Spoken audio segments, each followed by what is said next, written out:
नमस्कार, मैं हूं आपके साथ अलीम अतर। कोसी के पीएमसीएच कहे जाने वाले सदर अस्पताल सहरसा का एक वीडियो सामने आया है जिसमें डॉक्टर की जगह उनका बेटा करता है मरीजों का इलाज। यही नहीं, डॉक्टर साहब के बेटे ने लोगों से दबंगई करते भी देखा जा सकता है।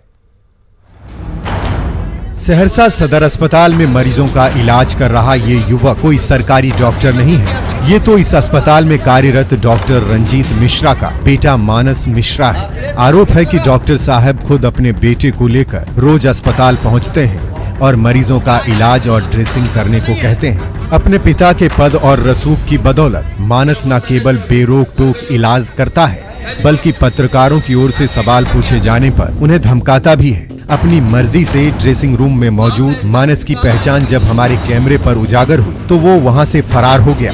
लेकिन सुन लीजिए क्या कह रहा है। कहाँ पे क्लिनिक है? ये कैसे किस तरह से ये कर रहे हैं ड्रेसिंग? यहाँ स्टाफ है आप? ड्रेसिंग नहीं हुआ था तो ये मुझे बोले थे। ऑन कैमरा है कि आप ड्रेसिंग कर रहे थे? ऐसा नहीं है कि मामले की जानकारी अस्पताल के अन्य कर्मचारियों को नहीं, लेकिन कोई कुछ कहने को तैयार नहीं। यहाँ तक कि जब इस बाबत हमने जिला के सिविल सर्जन से बात करने की कोशिश की तो उन्होंने कार्रवाई का आश्वासन दिया। इस पर सख्त कार्रवाई की जा रही है। किसी तरह की अनाधिकृत व्यक्ति को उस परिसर में स्पेशली जहाँ कार्य स्थल है वहाँ पर घुसने नहीं देने का आदेश दिया गया है और अस्पताल प्रबंधक को इसके लिए कड़े कदम उठाने की हिदायत दी गई है। तो ये हाल है कोसी इलाके के पीएमसीएच कहे जाने वाले सहरसा सदर अस्पताल की। जब डॉक्टर खुद अपनी आंखों के सामने लापरवाही होते देखते रहे तो मरीजों का तो भगवान ही मालिक है। अनुभव कुमार, न्यूज़ 18 सहरसा। सीतामढ़ी के रीगा चीनी मिल के नए सत्र में शुरू होने को लेकर किसानों में संशय की स्थिति बनी हुई है। किसानों की 80 करोड़ की राशि चीनी मिल प्रबंधन पर बकाया है। अगर ऐसे ही हालात बने रहे तो गन्ना किसानों के सामने भुखमरी की स्थिति उत्पन्न हो जाएगी।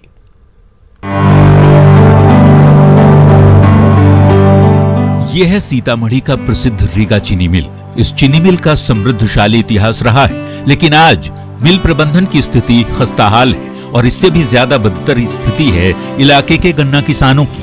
पिछले 5 सालों से चीनी मिल आर्थिक बदहाली का सामना कर रहा है। चीनी मिल के ऊपर किसानों का तकरीबन 80 करोड़ रुपए लंबे समय से बकाया है। आर्थिक बदहाली का हवाला देकर 600 कर्मियों को भी मिल प्रबंधन बाहर का रास्ता दिखा चुका है। ऐसे में मिल से जुड़े करीब 50,000 किसान प्रभावित हुए हैं। लेकिन 5 सालों से लगातार रीगा चीनी मिल की वित्तीय हालत चरमराती चली जा रही है। इस किसान का समय पर भुगतान नहीं हो पा रहा है, जिसके कारण उत्पादन भी घटता चला जा रहा है। गन्ने की रुपाई नहीं हो पा रही है। आलम यह है कि तकरीबन 100 करोड़ का गन्ना खेत में यूं पड़ा है और किसान चीनी मिल में पेराई शुरू होने का इंतजार कर रहे हैं। लेकिन आर्थिक बदहाली के चलते न तो मिल ही शुरू हो पा रहा है और न ही किसानों को उनका बकाया ही मिल पा रहा है। ऐसे में सैकड़ों परिवार के सामने भुखमरी की नौबत है। वहीं मिल प्रबंधन सरकार से बेल आउट पैकेज की गुहार लगा रहा है। परेशानी गन्ना खेत में लगा हुआ है। पहले था नवंबर से मिल चालू हो जाता था, अभी तक कोई गारंटी नहीं कब चालू होगा या बंद रहेगा। 6 महीना पहले ही से सारा वर्कर को साइड कर दिया मिल। वैसे सीतामढ़ी के किसानों के रोजी रोजगार का एकमात्र सहारा इस चीनी मिल को आर्थिक बदहाली की नजर लग चुकी है। जरूरत है आर्थिक बदहाली खत्म कर सरकार इस मिल में नई जान फूंकने की कवायद करे। राकेश रंजन, न्यूज़ 18 सीतामढ़ी। घाटशिला के नक्सल प्रभावित डुमरिया प्रखंड के सबर बस्ती के लोग सरकार से मूलभूत सुविधाओं के लिए गुहार लगा रहे हैं, क्योंकि आजादी के बाद से आज तक इस गांव में न सड़क पहुंची और न ही बिजली। ओडिशा की सीमा से सटा ये इलाका घाटशिला का नक्सल प्रभावित डुमरिया प्रखंड है। यहाँ का दामदी डाही गांव आज भी मूलभूत सुविधाओं से कोसों दूर है। इस गांव में आदिवासियों की सबर जाति के 35 परिवार रहते हैं, लेकिन इस गांव में न सड़क है, न बिजली और न ही शुद्ध पानी की सुविधा। लिहाजा इन सबर परिवारों ने सरकार और प्रशासन से विकास को लेकर गुहार लगाई है। रास्ता टाओ ठीक नहीं खे, बिजली बातियों नहीं खे, जोलो नहीं खे, सुविधा अच्छी और घर द्वारों हमारे असुविधा अच्छे। यहाँ का बिजली का समस्या तो है ही है, सब जगह में बिजली पहुंचा, लेकिन हमारे इस टोला पर नहीं पहुंचा है। और यहाँ सड़क भी नहीं है। यहाँ चापाकल कोई बार खराब हुआ तो हम बनाया है, लेकिन यहाँ हम विभाग को बोले यहाँ की बड़ा सा एक ठो डीप बोरिंग की जरूरी है। विभाग के आदमी भी आए, लेकिन आज तक डीप बोरिंग पर नहीं बन पाया है। गांव से शहर तक जाने के लिए कोई रास्ता नहीं है। सुदूर और पहाड़ी इलाका होने के चलते यहाँ सरकारी बाबू और जनप्रतिनिधि भी नहीं पहुँचते हैं। बात राज्य सरकार की योजनाओं की हो या प्रधानमंत्री आवास या फिर बिरसा आवास योजना की, किसी भी योजना का लाभ इन गरीब आदिवासियों को नहीं मिला। सरकार जिन आदिवासियों के हितों की बात करती है, उन दावों को इस गांव की तस्वीर मुंह चिढ़ा रही है। प्रभंजन कुमार, न्यूज़ 18, घाटशिला। बिहार में ठंड ने पिछले कई सालों का रिकॉर्ड नवंबर के महीने में ही तोड़ दिया है। गया में तो पारा 6 डिग्री तक पहुंच चुका है। ऐसे में ऊनी कपड़ों का बाजार गुलजार है और बड़ी संख्या में लोग गर्म कपड़े खरीदने पहुंच रहे हैं। बिहार में ठंड लगता है अपने पुराने रिकॉर्ड को तोड़ने वाला है। तभी तो नवंबर के महीने में ही पारा 10 डिग्री के नीचे पहुंच चुका है। सबसे ज्यादा ठंड गया जिले में पड़ रही है, जहां न्यूनतम तापमान 6 डिग्री तक पहुंच चुका है। ऐसे में ऊनी और गर्म कपड़ों की डिमांड काफी बढ़ गई है। कोरोना काल में ऐसी भीड़ भरी तस्वीरें बताने के लिए काफी है कि सर्दी ने लोगों का हाल किस कदर बिगाड़ रखा है। ये गया के केपी रोड स्थित गर्म कपड़ों का बाजार है, जहां भारी संख्या में आमजन ऊनी कपड़ों की खरीदारी करने पहुंच रहे हैं। स्वेटर, चादर, जैकेट और कंबल की बिक्री ज्यादा हो रही है और लोग जमकर गर्म कपड़े खरीद रहे हैं। वैसे प्रशासन की नाक के नीचे ऐसी भीड़ लापरवाही को भी बयां कर रहा है। कोविड के नियमों को ताक पर रखकर लोग बाजार में कपड़ों की खरीदारी कर रहे हैं और पुलिस प्रशासन के लोग नदारद नजर आ रहे हैं। अरुण चौरसिया, न्यूज़ 18, गया। कोरोना संकट के दौर में लोगों पर महंगाई की मार भी पड़ रही है। हरी सब्जियों के दाम इस कदर बढ़ गए हैं कि आम लोगों का बजट ही गड़बड़ हो गया है। तो वहीं खरीदारी में कमी आने से कारोबारी भी मायूस हैं। एक तरफ कोरोना का संक्रमण, उस पर से आसमान छूती हरी सब्जियों के दाम, आम लोगों पर इन दिनों दोहरी मार पड़ रही है। सब्जी मंडी सीवान का ये नजारा है, जहां सब्जियों की आवक ज्यादा है लेकिन खरीदार बेहद कम। रोजाना उपयोग में आने वाले आलू और प्याज का रेट इतना ज्यादा कि पूछिए मत। आलू तो 50 रुपए प्रति किलो तक बिक रहा है, जबकि ज्यादातर हरी सब्जियों के दाम 2 गुने हो चुके हैं। रेट ज्यादा होने से जहां खरीदारी कम हो रही है, तो वहीं आम लोग भी परेशान हैं। भिंडी का रेट तो महंगा हुआ है अभी, पहले का पैसा आधा बढ़ोतरी हुआ है इसमें जी। वही 60 रुपये किलो बिक रहा है। खरीदार लोग नहीं आ रहा है, लोग वो लोग आ रहे हैं तो 250 पाव और किन कर जा रहे हैं लोग। कोई ऐसा सब्जी नहीं है जो आलू के बिना बने। तो आलू सब सब्जियों का राजा कहा जाता है। इसकी कीमत 50 रुपया 55 रुपया किलो हो। बताइए, एक जिसके परिवार में 10 लोग परिवार है, 2 किलो आलू रोज खाएगा 100 रुपये का। वैसे बरसात के कारण सब्जियों के बर्बाद होने के चलते भी सब्जियों के भाव आसमान छू रहे हैं, लेकिन इतनी महंगाई ने लोगों के किचन का जायका तो बिगाड़ ही दिया है। ऐसे में क्या आम और क्या खास, सभी महंगाई की मार से परेशान हैं। मृत्युंजय कुमार सिंह, न्यूज़ 18, सीवान। बात करते हैं जहानाबाद के उन 2 भाइयों की जो मल्टीनेशनल कंपनी की नौकरी छोड़ अपने गांव में पिता के साथ मछली पालन और बागवानी कर आत्मनिर्भर बन रहे हैं।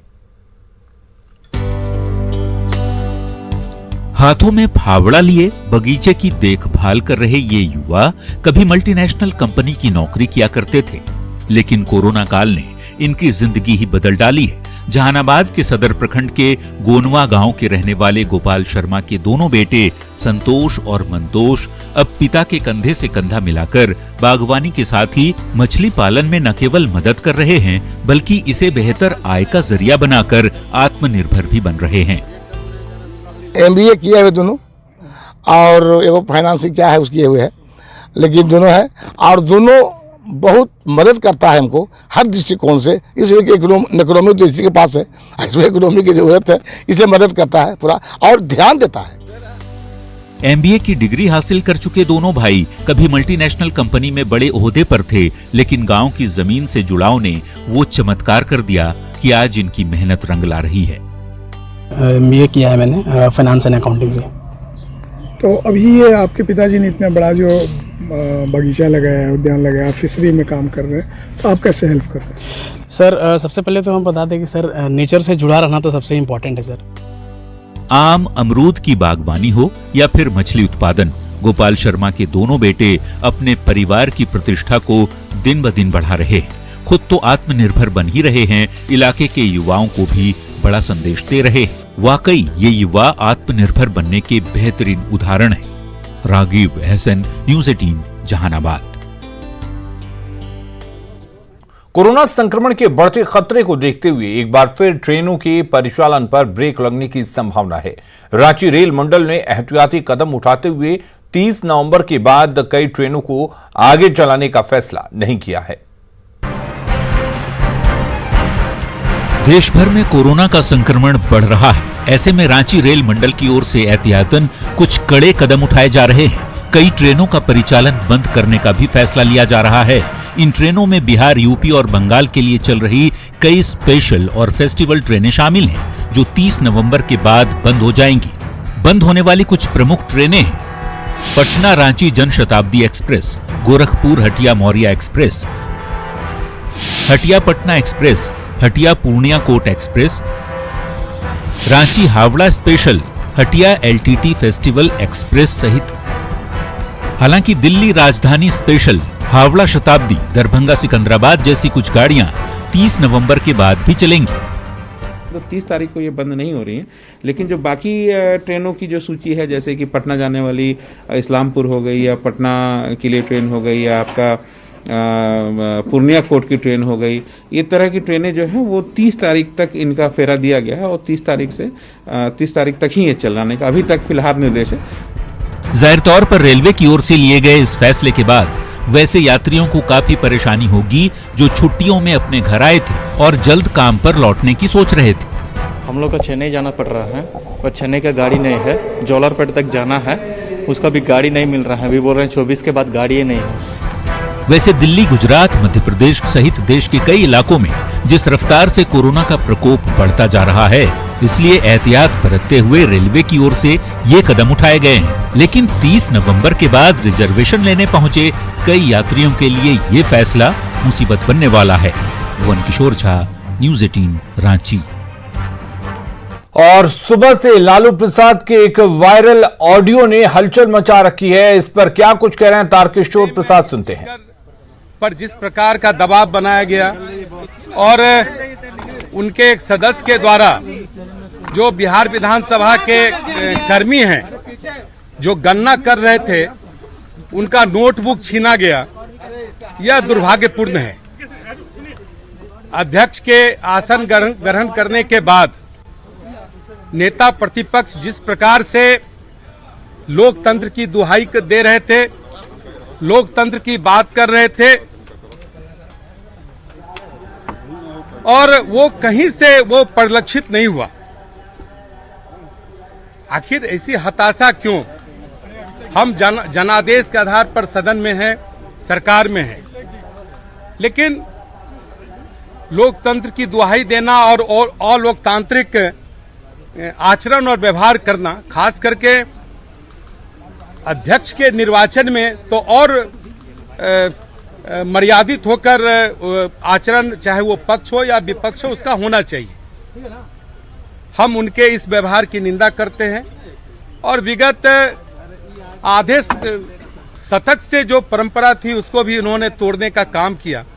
हम सबों ने, सभी जो सदन के अंदर जितने प्रतिपक्ष के अलग अलग दलों के नेता हैं, सबों से दूरभाष पर हमने आग्रह किया कि जो परंपरा चली आ रही है, जनादेश भी बहुत स्पष्ट है, क्या परिणाम होना है वो भी स्पष्ट है, तो एक अच्छा संदेश जाता। लेकिन इन्होंने सदन का जो यह सत्र है, उस सत्र में इस तरह के संदेश को देने का काम नहीं किया, करना चाहिए था, अपेक्षा थी। दूसरी बात कि खास करके अध्यक्ष के, माननीय अध्यक्ष के चुनाव में एक महादलित,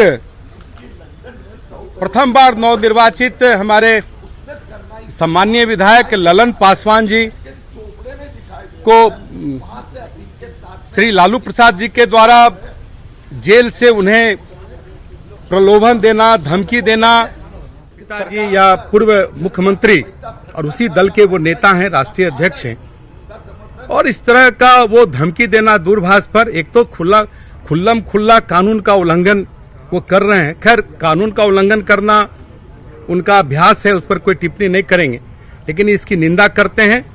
और झारखंड सरकार से हम मांग भी करेंगे। सरकार को लीगल एक्शन लेगी आपकी सरकार? नहीं, बोलने दीजिए ना। और यह जो फोन हुआ है ये झारखंड से हुआ है, इसलिए झारखंड सरकार से हम सब आग्रह करेंगे कि इस पर जो वैधानिक कार्रवाई है उसको करे। आपको लगता है कि झारखंड सरकार कोई एक्शन लेगी जिस तरीके से? नहीं लेगी तो हम केंद्र सरकार से आग्रह करेंगे कि इसकी उच्च स्तरीय जांच का जो वैधानिक तरीका है उस तरीका से इसकी जांच हो। जरूरत पड़े तो और भी उच्च स्तरीय जांच हो, सीबीआई जांच तक भी अगर जाना पड़े, क्योंकि अगर लोकतंत्र अपने तरफ से कोई लीगल एक्शन क्या आप कुछ करेंगे? नहीं बताएगा हम। अरे मैं तो बोलने दीजिए ना, एक बार हमको बताने दीजिए ना, फिर ये बोलेंगे ना। देखिए, वो सारी कार्रवाई हम लोग अपने एनडीए के साथ ही बैठेंगे और राज्य स्तर पर किस प्रकार की कार्रवाई होती है माननीय मुख्यमंत्री के साथ बैठकर इसको हम लोग जो वैधानिक तरीका है उसको करेंगे। लेकिन अभी ये झारखंड राज्य से यह फोन आया है तो निश्चित रूप से कानून व्यवस्था किसी भी राज्य की एक बड़ी जिम्मेदारी है, और जो कारा है वो झारखंड सरकार के अधीन है, जो रिम्स है वो भी झारखंड सरकार के अधीन है। तो उस सारे चीज़ों को हम सब देख रहे हैं। लेकिन ये दुर्भाग्यपूर्ण है कि हमारे एक महादलित परिवार का एक प्रथम बार जो जीत कर आए हैं उसको इस तरह से धमकी देना, उन्हें कमजोर समझना और बड़ी बड़ी लोकतंत्र और पिछड़े और दलित महादलित की दुहाई देना। आज उनकी तो पोल खुल गई। उन्होंने जानबूझ के समाज के कमजोर वर्ग के विधायक को क्यों चुना? यह तो एक प्रश्न उठता है। समाज के सबसे कमजोर वर्ग के तबके के, वो भी नवनिर्वाचित और प्रथम बार जीत कर आए विधायक को उन्होंने चुना। और भी कई जगह उनका फोन गया होगा जो अभी जानकारी में नहीं है, लेकिन इसलिए जो सारी बातें हमको कहना था मैंने स्पष्ट किया। अभी तक एक की सूचना है, वो धीरे धीरे सारी जानकारी आएगी। ललन जी, आप कार्रवाई करेंगे? क्या सुशील मोदी जी से भी बातचीत हुई है लालू यादव जी? अरे रुकिए अरे वो नंबर जो मिला तो सुशील कुमार मोदी जी उसी नंबर पर उन्होंने बात की। अब बात की तो फिर उनका जो सेवक है वो सीधे लालू प्रसाद को दिया, तो उन्होंने ऑडियो भी वायरल होना चाहिए सर। ऑडियो तो हेल्दी रहने के लिए सबसे जरूरी है दूध। शरीर में क्वालिटी प्रोटीन और कैल्शियम के लिए जरूरी है दूध। तो पीजिए हर रोज 1 ग्लास अमूल दूध। Stay healthy, stay fit.